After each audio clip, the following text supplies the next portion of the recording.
Hello friends, welcome all in the first part of chapter number 6 application of derivative from 12th science and CRT. Chapter number 6 વિકલિતના ઉપયોગો મિત્રો ઘણું અગત્યનું chapter છે અને આમાંથી ઘણા બધા શું કહેવાય કે અગત્યના મુદ્દાઓ કે જે તમને JEE માં અને આગળ જઈને બીજા બધા ચેપ્ટર્સમાં પણ કામ લાગશે. ઓકે, સો બસ એટલું જ કહીશ કે આખું ચેપ્ટર ઘણું અગત્યનું, દરેક ટોપિક મોસ્ટ ઇમ્પોર્ટન્ટ છે.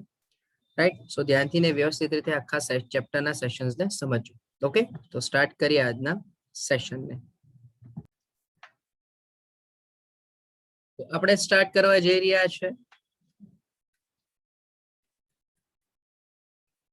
ચેપ્ટર નંબર 6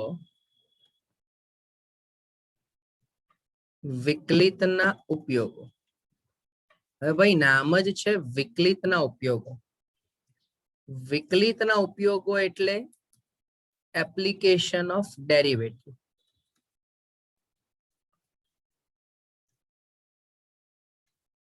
રાઈટ,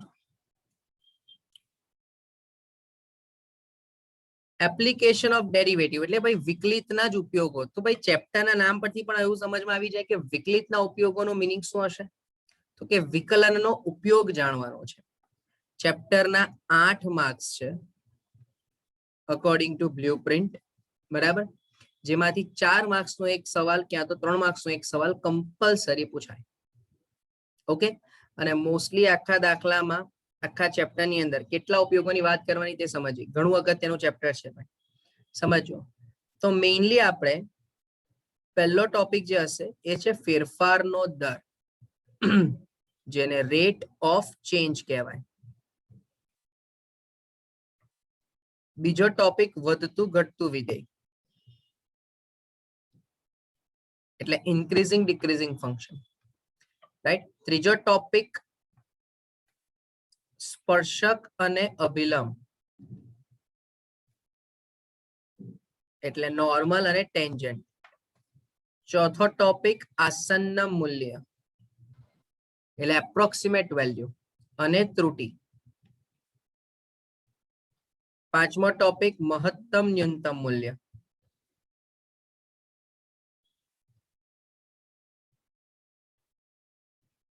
મેક્સિમા અને મિનિમા. આ 5 ટોપિકના 5 સ્વાધ્યાય અને એક પ્રકરણ સ્વાધ્યાય, એટલે આ રીતે ટોટલ 6 સ્વાધ્યાય તમારા ચેપ્ટરમાં છે. દરેક સ્વાધ્યાયમાં એપ્રોક્સિમેટલી 25 થી 26 દાખલા છે. ઓકે, આટલે ડિટેલમાં હું એટલે કહું છું બીકોઝ ચેપ્ટરનું મહત્વ તમને ખબર પડે. ટોટલ 72 કે 75 જેવા ઉદાહરણ છે. સો ઓવરઓલ આખું ચેપ્ટર મોસ્ટ ઇમ્પોર્ટન્ટ. JEE માં આમાં 2 સવાલ તો મિનિમમ આવે ને આવે જ, બરાબર. સાથે સાથે આ ચેપ્ટર ઘણા બધા ચેપ્ટરોની સાથે ક્લબ કરીને પણ આવે. જેમ કે ચેપ્ટર નંબર 5 માં તમે જેટલા પણ વિધેયોના વિકલન ભણી ગયા યાદ હોય તો આપણે શરૂઆત કરી સાંકળ નિયમથી, પછી પ્રચલનું વિકલન ભણ્યા, ગુણ વિધેયનું વિકલન ભણ્યા, fx/gx પ્રકારના વિધેયનું વિકલન ભણ્યા, બરાબર. આ દરેક પ્રકારના વિકલન આ ચેપ્ટરમાં આવશે. સાથે સાથે દ્વિતીય વિકલન પણ ભણ્યા, બરાબર. રોલ અને મધ્ય કમાન્ડ, બેઝિકલી રોલ અને મધ્ય કમાન્ડ જે ટોપિક છે ને ભાઈ એ વિકલિતના ઉપયોગોમાં કહેવાય, બરાબર. જૂના સિલેબસમાં એ 2 ટોપિક વિકલિતના ઉપયોગોમાં આવતા હતા. પછી ચેપ્ટરની જે કન્ટેન્ટ છે બહુ વધી જતો, એટલે પછી રોલ અને મધ્ય કમાન્ડ વિકલન સાથે મૂકી દીધું. ઓકે, સો ખાસ ધ્યાન, 6 સ્વાધ્યાય ને દરેકમાં 25 થી 30 સમ છે. ઓકે, તો આજના ટોપિકની પહેલી શરૂઆત કરીએ ફેરફારનો દર. આપણને બધાને જ ખબર છે, બહુ સિમ્પલ ટોપિક છે. ફેરફારનો દર, રેટ ઓફ ચેન્જ બોલાશે. સમજો શું કહેવા માંગે છે ફેરફારનો દર? તો કે કોઈ એક રાશિ y ના મૂલ્યમાં થતો ફેરફાર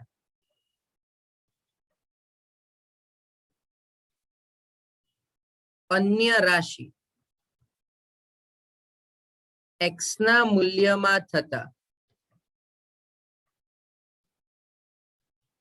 ફેરફારને સાપેક્ષ હોય તો તેને y નો x સાપેક્ષ વિકલિત કહેવાય, જેને dy by dx એટલે કે y નું x સાપેક્ષ વિકલિત અથવા y ના ફેરફારનો દર x સાપેક્ષ. બરાબર, એટલે હવે ફેરફારનો દર રેટ ઓફ ચેન્જ તમે સમજી શકતા હશો. બરાબર છે, બહુ સિમ્પલ ગણતરી છે. તમને હું એક બેઝિક એક્ઝામ્પલ આપું, તમને બધાને જ ખબર હોય. શું? તો કે માની લો કે કોઈ એક પદાર્થનો તમે સમય વિરુદ્ધ સ્થાનાંતરનો આલેખ ડ્રો કરો. તો માની લો કે અહીંયા તમે સ્થાનાંતર બતાવો છો ને અહીંયા તમે સમય બતાવો છો. બરાબર, માની લો કે અહીંયા t1 સમય છે ને અહીંયા t2 સમય છે. બરાબર, માની લો કે t1 સમયે પદાર્થ s1 જગ્યાએ છે ને t2 સમયે પદાર્થ s2 સ્થાન છે. તો કંઈક આ રીતે તમને વક્ર મળશે. બરાબર, તો હું એમ કહું કે ભાઈ સમયનો ફેરફાર ભાગ્યા સ્થાનાંતરનો ફેરફાર એટલે s2 માઇનસ s1 ના છેદમાં t2 માઇનસ t1. તો ડેલ્ટા s ના છેદમાં ડેલ્ટા t. પણ જો હું અહીંયા લિમિટ લગાવું કે limit delta t tends to 0 એટલે કે તાક્ષણિક વેગ, તમને આવો ખબર હશે, ડેલ્ટા t ટેન્ડ્સ ટુ 0, તો delta s by delta t ને તમે શું નામ આપો છો? ds બાય dt નામ આપો છો. અને આને કહેશો તમે વેગ. વેગ એટલે વેલોસિટી. તો ટૂંકમાં શું થયું ભાઈ? તો કે સ્થાનાંતરમાં થતો ફેરફાર કોને સાપેક્ષ? સમયના સાપેક્ષ, કે જેને ફેરફારનો દર કીધો. સ્થાનમાં થતા ફેરફારનો દર કોને સાપેક્ષ? સમયને સાપેક્ષ. બીજી ભાષામાં એવું કહેવાય કે સ્થાનાંતરનું સમયને સાપેક્ષ વિકલિત. બરાબર, તો એને તમે નામ આપો છો વેગ, એટલે કોઈ ક્વોન્ટિટી મળે છે તમને. બરાબર, તો આ ફેરફારનો દર થઈ ગયો. પણ આપણે જે ફેરફારનો દર શીખવાનો છે ને ભાઈ, એ ભૌમિતિક ઉપયોગમાં શીખવાનો છે. ભૌમિતિક ઉપયોગ એટલે સર, તો કે માની લો કે ચોરસ આપ્યું છે. હું એમ કહું છું કે ચોરસની બાજુ કોઈ ચોક્કસ દરથી વધી રહી છે. તો એને અકોર્ડિંગ એનું ક્ષેત્રફળ કેટલી રીતે વધશે, અથવા તો એના ફેરફારનો દર શું હશે? સમજો. બરાબર, બાજુમાં થતા ફેરફારનો દર સમયને સાપેક્ષ, એટલે બાજુમાં થતા ફેરફારનો દર એટલે dx બાય dt. હવે બટ હવે છે કે જેમ જેમ બાજુ બદલાતી જાય તેમ તેમ તમારા ચોરસનું ક્ષેત્રફળ બદલાતું જાય. રાઈટ, તો dx બાય dt આપ્યું હોય ને એના પરથી dA બાય dt મારે શોધવું હોય. બરાબર, એવું જ લંબચોરસ પણ આવે, ત્રિકોણ પણ આવે, ત્રિપરિમાણના ઘટકો પણ આવે, જેમ કે શંકુ છે, નળાકાર છે, ગોલક છે. રાઈટ, તો આપણી પાસે આ જેટલા પણ આવા જીઓમેટ્રી એટલે કે ભૌમિતિક આકારો છે, દ્વિપરિમાણ અથવા તો ત્રિપરિમાણ બંનેના, એ દરેક પ્રકારના આકારમાં થતા ફેરફારનો દર આપણે શોધવો છે. બરાબર, કોને સાપેક્ષ? તો સર એ તો હવે ક્વેશ્ચન પ્રમાણે ચેન્જ થતું જાય. રાઈટ, તો એના પર પહોંચવા પહેલા આપણે કેટલાક સૂત્રની નોંધ બનાવી દઈએ, જે આપણને ખબર જ છે. બરાબર, આપણે જે સૂત્ર લખીશું એ ઓલરેડી તમે ભણીને જ આવ્યા છો ધોરણ 10માં. રાઈટ, પણ પોઈન્ટ એટલો છે કે અત્યારે ખાલી ફટાફટ ક્વિક રિવિઝન કરી લઈએ. બરાબર, અને એ લિસ્ટ હોય તમારી પાસે તો દાખલામાં એને અપ્લાય કરવામાં થોડી સરળતા રહેશે. બરાબર, ચાલો સમજીએ. તો એ લિસ્ટમાં પહેલો નંબર છે ચોરસ. હવે આપણને બધાને જ ખબર હોય કે ચોરસની અંદર આ x બાજુ હોય તો એનું ક્ષેત્રફળ કેટલું લખીશું આપણે ભાઈ? તો કે a બરાબર x² લખીશું અને એની પરિમિતિને આપણે s બરાબર 4x કહીશું. ચાલો, બીજું છે લંબચોરસ. તો લંબચોરસમાં આપણે કહીશું લંબાઈ x, પહોળાઈને y કહી દઈશું આપણે. તો અહીંયા ક્ષેત્રફળ થઈ જશે a બરાબર xy અને પરિમિતિ થઈ જશે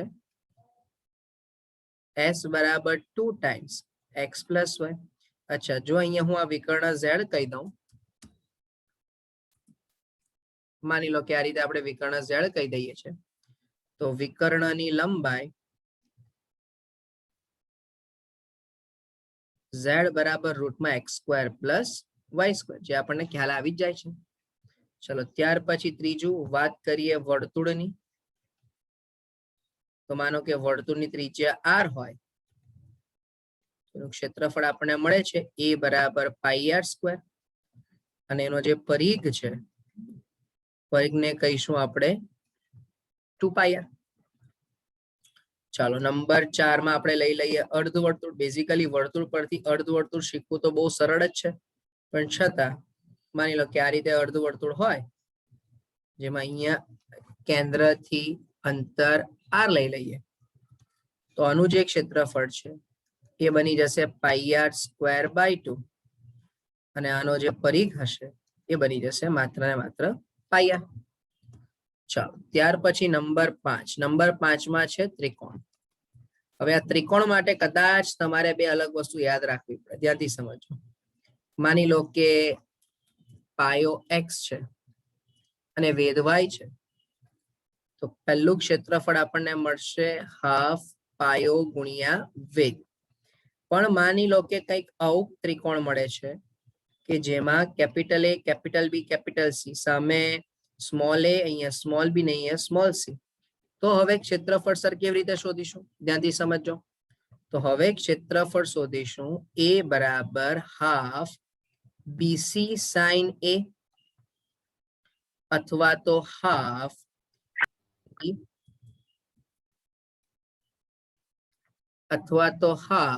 AB sin કેપિટલ C. હવે આ જે સૂત્ર છે આ તમારા માટે નવું છે કે જો હું B અને C બે બાજુ લઉં તો એની વચ્ચેનો ખૂણો કયો છે? તો કે A છે. એટલે મારે લખવું પડે હાફ BC sin. જો A અને C બાજુ છે તો વચ્ચેનો ખૂણો કયો છે? Capital B. તો મારે લખવું પડે હાફ AC sin B. અને જો B અને A બાજુ લઉં તો વચ્ચે ખૂણો કયો છે? Capital C. તો half AB sin C. Sir ત્રણમાંથી કોઈ પણ સૂત્ર ચાલે? હા, કોઈ પણ સૂત્ર ચાલે. આ બેઝિકલી 11મા ધોરણમાં જ્યારે તમે ત્રિકોણમિતિ ચેપ્ટર નંબર 3 ભણીને આવ્યા એમાં યાદ હોય તો a/sin a, b/sin b, c/sin c બરાબર k લેતા હતા. પછી cos નું સૂત્ર ભણેલા a² પ્લસ ભાઈ cos a હોય તો b² plus a² minus a²/2bc. આવા બરાબર સૂત્ર ભણેલા હતા. એમાંનું આ એક નાનું મસ્તું સૂત્ર છે.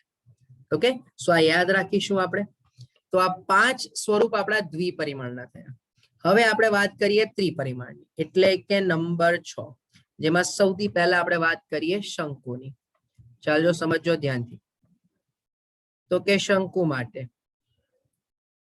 હું આ હાઈટ h એટલે કે ઊંચાઈ h, ત્રિજ્યા r એટલે ઊંચાઈ h, ત્રિજ્યા r અને તિર્યક ઊંચાઈ l કહી દઉં છું. હા, તો સૌથી પહેલું આપણને મળશે શંકુનું ઘનફળ v બરાબર 1/3 પાઈ r²h.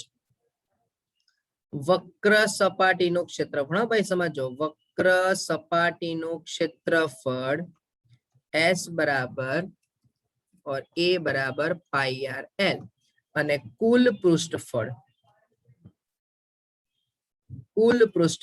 s બરાબર πr/l વત્તા πr² બરાબર. હવે એમાં πr/l જે છે આપણને ખબર પડે છે કે જે શંકુ આકાર છે, તિર્યક ઊંચાઈ વાળો જે વક્ર છે એનું ક્ષેત્રફળ πr/l અને નીચે જે πr² લખ્યું છે એ નીચેના વર્તુળનું ક્ષેત્રફળ છે. એટલે 3 સૂત્ર મેં કીધા તમને. ઘનફળ 1/3 πr²h, માત્ર વક્ર સપાટી પૂછે બરાબર, અને કુલ પૃષ્ઠફળ પૂછે તો πr/l વત્તા πr². ઓકે, એવું જ નંબર 7. માની લો કે તમારી પાસે નળાકાર, અહીંયા આપણે લખી દઈએ શંકુ. ચલો હવે વાત કરીએ આપણે નળાકારની.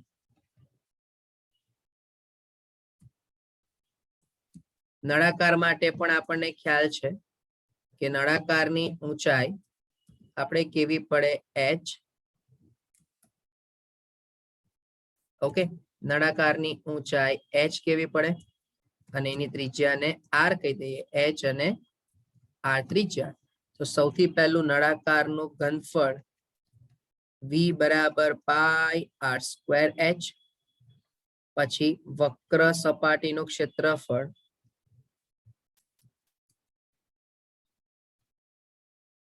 બરાબર જે થઈ જશે πr/h અને કુલ પૃષ્ઠફળ તો સોરી અહીંયા 2πrh હશે.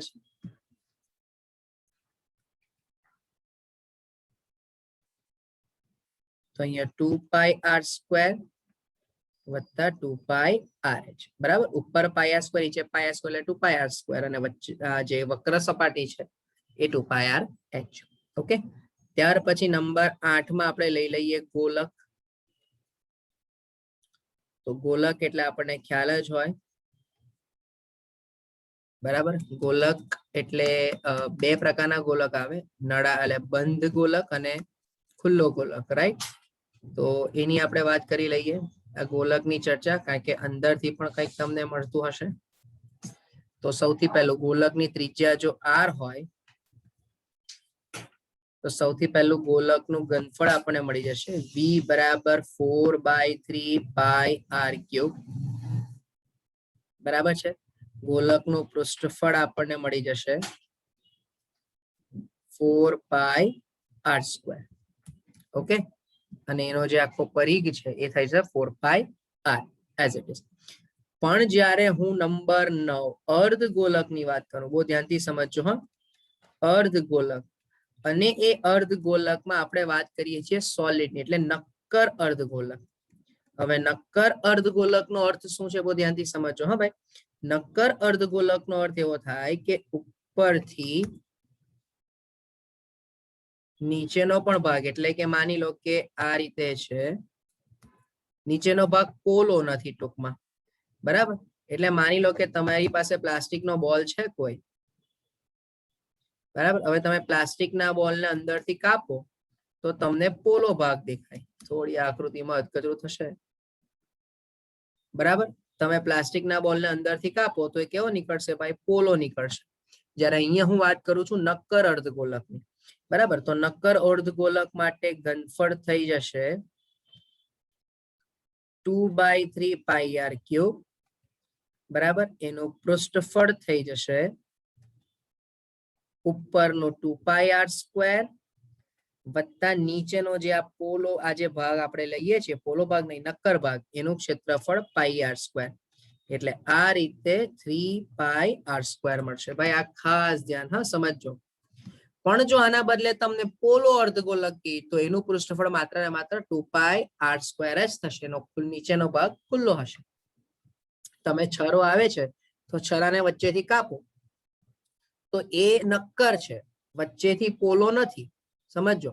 એટલે નીચેના ભાગનું પણ જે તમને ક્ષેત્રફળ મળે એ તમારે કાઉન્ટ કરવું પડશે, બરાબર છે. પણ જ્યારે તમે પ્લાસ્ટિકના બોલને વચ્ચેથી કાપો તો એ તો પોલો છે અંદર, એટલે ત્યારે નીચેનું જે ક્ષેત્રફળ છે કાઉન્ટ થશે નહીં, બરાબર છે. અને 10મું જો યાદ રાખવું હોય તો આપણે યાદ રાખી શકીએ સમઘન. જો કે આ તો આપણને બધાને જ ખબર છે, બરાબર છે. તો સમઘન માટે શું હશે, પણ આ સમઘન છે એટલે એકમ લંબાઈ વાળો, એટલે કે સમાન લંબાઈ વાળો. હા, સમઘન બોલું છું. હવે સમઘન હોય એટલે એનો મીનિંગ એવો થયો કે લંબાઈ, પહોળાઈ, ઊંચાઈ બધું જ સેમ. ઓકે, લંબાઈ બોલો, પહોળાઈ બોલો, ઊંચાઈ બોલો, બધું જ સેમ હશે, બરાબર. તો એનો મીનિંગ કે સમઘનનું જે ઘનફળ છે એ v બરાબર x³ થશે, અને કુલ પૃષ્ઠફળ જે છે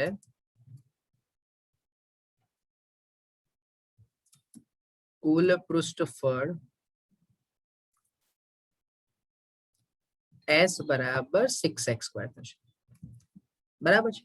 હવે આ બધા સૂત્રનો સર ઉપયોગ ક્યાં, કેવી રીતે, ઉપર જે થિયરી કીધી એનો ઉપયોગ ક્યાં, શું, એ બધી ચર્ચા હવે આપણે એક્સરસાઇઝ ચાલુ કરીએ એટલે ખબર પડશે. ઓકે, ચાલો સ્ટાર્ટ કરીએ. ચાલો જો હવે સવાલ સમજો. ફેરફારનો દર તમારે શોધવાનો છે.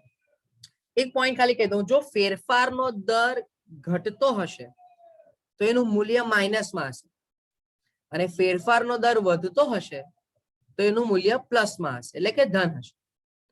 એટલે વાઇસ વર્સા ઇમ્પ્લાઇઝ જો ફેરફાર ધન તો વધે એમ કહેવાય, અને જો ફેરફારનું મૂલ્ય ઋણ તો ફેરફારનો દર ઘટશે એવું કહેવાશે, બરાબર. આ બહુ નાના પોઈન્ટ છે, આપણને ખબર જ છે. સવાલ વાંચીને પહેલા આપણે એ સમજીએ કે સોલ્વ શું કરીશું. આમ જો ધ્યાનથી સમજો. તમને એવું કીધું છે કે જ્યારે ત્રિજ્યા r બરાબર 3, જ્યારે r બરાબર 4, ત્યારે તમારે વર્તુળના ક્ષેત્રફળમાં ત્રિજ્યાને સાપેક્ષ ફેરફારનો દર જોઈએ છે.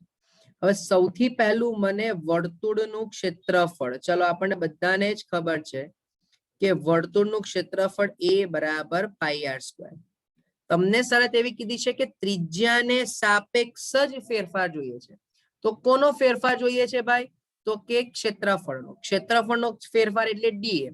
કોને સાપેક્ષ? ત્રિજ્યાને સાપેક્ષ એટલે ડીએ અપોન ડીઆર. એટલે મારે સીધું જ આનું શું કરવાનું? વિકલન કરવાનું. તો પાઈ આર સ્ક્વેર નું વિકલન 2 પાઈ આર થઈ જાય. બહુ સિમ્પલ છે. પાછું બોલું છું, શબ્દ સમજો. ત્રિજ્યાને સાપેક્ષ થતો ફેરફાર જોઈએ છે ભાઈ. મેં ઉપર વ્યાખ્યામાં પણ તમને કીધું કે જો y ના મૂલ્યમાં x ને સાપેક્ષ ફેરફારનો દર થતો હોય તો એને dy બાય dx કહેવાય. તો સેમ વે જો ક્ષેત્રફળના મૂલ્યમાં ફેરફારનો દર ત્રિજ્યાને સાપેક્ષ જોતો હોય તો dA બાય dr, જેને 2 પાઈ r કહેવાય. બરાબર છે. હવે શું કરવું છે ભાઈ તમારે? પહેલું કે r બરાબર 3 સેન્ટીમીટર કહી દઈએ. જો r બરાબર 3 સેન્ટીમીટર કહી દઈએ તો dA અપોન dr એટલે 2 પાઈ 3 એટલે 6 પાઈ. ખાસ એકમ લખવાનો ભૂલવો નહીં, સેન્ટીમીટર પર સેકન્ડ, સેન્ટીમીટર સોરી. અને બીજું, જ્યારે r બરાબર 4 સેન્ટીમીટર હોય તો dA અપોન dr બરાબર 2 પાઈ ઇન્ટુ 4 એટલે 8 પાઈ સેન્ટીમીટર પર સેન્ટીમીટર. That's it. આ બે તમારા જવાબ. બહુ સિમ્પલ વેનો ક્વેશ્ચન હતો. ઓકે, હજુ આગળ જો એટલે વધારે ડિટેલમાં સમજ પડશે. સમજો ભાઈ, આ કંઈક મહત્વનો દાખલો છે, મોસ્ટ ઇમ્પોર્ટન્ટ. તમને કીધું છે કે સમઘનનું કદ 8 સેન્ટીમીટર ક્યુબ પર સેકન્ડના દરથી વધે છે. ભાઈ કદ વધે છે તો આપણે માની લો કે સમઘનનું કદ v હોય તો તમને dv આપ્યું છે, પણ કોના સાપેક્ષ ભાઈ? જો તો ખાસ ધ્યાન, હા, સેન્ટીમીટરના દરથી વધે છે એટલે dv by dt second, sorry, centimetre cube પર સેકન્ડ. અહીંયા જે સેલ આ જે છે તે સેકન્ડ દર્શાવે છે. હા, ધ્યાનથી સમજો. જો સેમી લખ્યું હોત તો સેન્ટીમીટર ક્યુબ પર સેમી હતે, પણ અહીંયા સેકન્ડ બતાવે છે. એટલે સમયને સાપેક્ષ ફેરફાર કીધો છે. કેટલો કીધો છે ભાઈ? 8 સેન્ટીમીટર ક્યુબ પર સેકન્ડ. ચલો, જ્યારે સમઘનના ધારની લંબાઈ, ચલો તો ભાઈ સમઘનના ધારની લંબાઈ x બરાબર 12 સેન્ટીમીટર હોય તો તેનું પૃષ્ઠફળ એટલે કે ds બાય dt કેટલા દરથી વધે છે તે ચેક કરવું છે. હવે સર સવાલ, સર તમે ds બાય dt જ કેમ લીધું? તો કે ભાઈ એક નિયમ છે, જેના સાપેક્ષ ફેરફારનો દર આપ્યો હોય એના જ સાપેક્ષ ફેરફારનો દર શોધવાનો. એટલે જો dv બાય dt એટલે કે t ને સાપેક્ષ ફેરફારનો દર આપ્યો છે તો ds બાય dt એટલે પણ t ને સાપેક્ષ જ ફેરફારનો દર શોધીશું. ઓકે, ચાલો સમજો. અહીં મને એવું ખબર છે કે જે પૃષ્ઠફળ છે એ s બરાબર 6x સ્ક્વેર છે. જો મને ds બાય dt જોતું હોય તો યાદ કરો વિકલનનો પ્રચલનો ગુણધર્મ ભાઈ, સાંકળ નિયમ પણ બોલી શકાય. બોલો, અહીંયા ds બાય dt તો શક્ય નથી, બીકોઝ વિધેય જે છે તે x નું છે. તો મારે શું કરવું પડશે? મારે કરવું પડશે d by dx into dx by dt. ને ભાઈ આ વસ્તુ ઓલરેડી આપણે 5મા ચેપ્ટરમાં કરીને આવ્યા છે.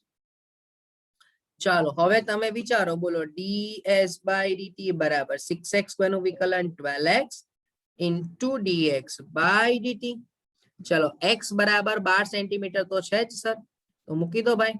તો એનો મીનિંગ કે ds બાય dt બરાબર 12 ઇન્ટુ 12 dx બાય dt. તો એનો મીનિંગ કે સર ds બાય dt નો જવાબ 144 dx બાય dt આવ્યો. પણ હવે સવાલ એ છે કે સર dx બાય dt ક્યાંથી શોધીશું? ચાલ તો ચેક કર. અહીં તમને v આપી દીધું છે. જુઓ શું આપી દીધું છે? dv બાય dt આપી દીધું છે. એટલે અત્યારે આ પહેલો ક્વેશ્ચન છે એટલે હું બધા સ્ટેપ બતાવું છું. હા, સમજો. પણ અહીંયા d by dx of x cube કરવું પડે અને ઇન્ટુ કરીને dx બાય dt કરવું પડે. ચલો, d by dx of x cube એટલે d3x square into dx by dt. ચલો હવે આ આખા વિસ્તરણમાં બોલો dv બાય dt આપણને આપી દીધું છે. કેટલું આપ્યું છે dv બાય dt? 8. તો 8 બરાબર 3 ગુણ્યા 144 અથવા તો 12 નો વર્ગ dx by dt चलो आना परથી विचारो dx by dt કેટલું થશે તો કે dx by dt થશે 8/3 ગુણ્યા 144 તો ભાઈ આ dx by dt ને હવે તમે આ સમીકરણમાં મૂકી દો તો માટે ds by dt બરાબર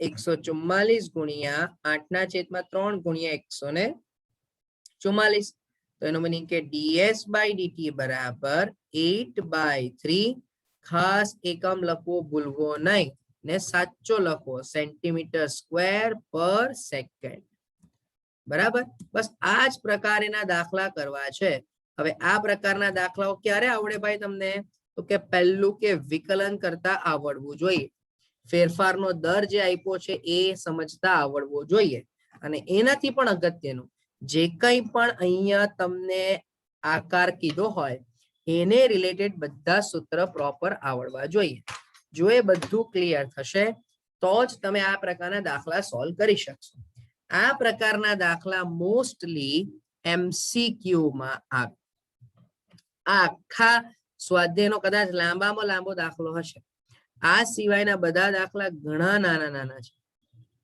બરાબર પણ જેમ મેં કીધું તેમ કે આ પ્રકારના દાખલા મોસ્ટલી MCQ માં આવે ફેરફારનો પણ અનફોર્ચ્યુનેટલી આ વર્ષે જ્યારે બોર્ડે પેલો રિડ્યુસ સિલેબસ કાઢ્યો એમાં તો આ ટોપિક જ કેન્સલ કરી દીધો ઓકે બટ આપણે બધું જ કરવાનું બીકોઝ આપણા વિશે ખબર નથી ક્યારે શું રિડ્યુસ થશે નથી થશે કઈ જ આઈડિયા નથી બરાબર પણ મહત્વના શું યાદ રાખ્યા મુદ્દા ભાઈ તમે લોકોએ કે જે આગળ સૂત્ર લખ્યા તે ફેરફારનો દર કોને કહેવાય છે તે અને બેઝિક વિકલન તો છે જ ઓકે ચાલો હવે આ પણ બહુ સરળ સમજો વર્તુળની ત્રિજ્યા એક ધારી 3 સેન્ટીમીટર પર સેકન્ડના દરથી વધે છે તો બોલો વર્તુળની ત્રિજ્યા ધારો કે આપણે કહી દઈએ r તો તમને dr by dt આપી દીધું છે 3 સેન્ટીમીટર જ્યારે ત્રિજ્યા 10 સેન્ટીમીટર હોય ત્યારે ક્ષેત્રફળમાં વધારાનો દર હવે તો બહુ સિમ્પલ ભાઈ બોલો ક્ષેત્રફળ કેટલું થાય તો કે ક્ષેત્રફળ a બરાબર પાઈ r સ્ક્વેર બોલો dA by dt બરાબર કેમ સર dA by dt ભાઈ તને ત્રિજ્યાના ફેરફારનો દર સમયને સાપેક્ષ આપ્યો છે એટલે d by dr of pi r square into dr by dt તો ચલો અહીંયા 2 pi r into dr by dt ભાઈ સિમ્પલ વે થી ગાડી ચાલ્યા જ કરે છે જોજો હા અને હવે આમાં તમે કિંમતો મૂકી દો તો dA by dt બરાબર ચલો 2 pi r એટલે 10 અને અહીંયા 3 તો એનો મીનિંગ કે dA by dt બરાબર 60 pi સેન્ટીમીટર સ્ક્વેર પર સેકન્ડ ધેટ્સ ઇટ ઓકે ચલો તો આજના સેશન પૂરતું આટલું રાખીએ બાકીનું નેક્સ્ટ સેશનમાં કન્ટિન્યુ કરીશું till then thank you from my side